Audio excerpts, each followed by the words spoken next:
Мен өзім 2009 жылдан бeri заниматься етем. Бишкекте Медер Бишкек деген агайыбыз бар. Ошол аркылуу таанышып үйрөнгөм. Ошол мен 2009 болсо где-то 10 жылдай болуп калыптыр. 10 жылдан бери машык кылып келем. Йога, тайцзи, цигун, ушу чыгыш медицинасына кызыгып. Бул деген бардык адамдарга жашынан 80-90 жашка чейин, 100 жашка чейин адамдар заниматься этсе болот. Баары эле түшүнө бербейт экен. Чыгыш медицинасы күлүшүп, таң калышып, эмне деген кыймыл дешип ошентип ойлошот экен. Анан түшүндүрүп айтып жеткизип атабыз.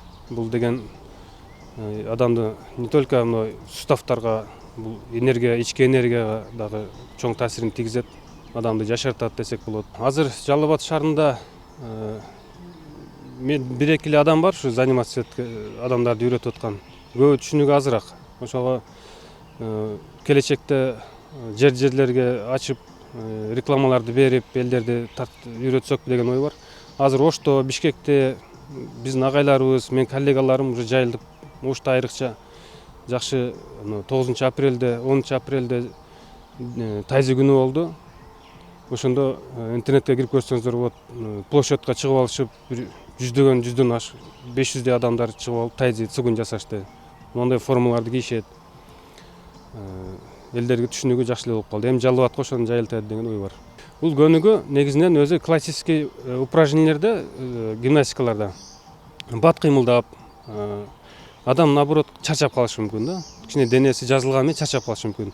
Бул гимнастикалар, мисалы, Индиянын йогасы, Кытайдын цигун гимнастикалары, ушу жеңил көнүгүүлөр, булар наоборот адамга күч берип, энергия берип, бир күн кечке өзүн жакшы алып жүргөнгө. Буну эми түшүндүрүп айтып, адамдарга жеткирип атабыз.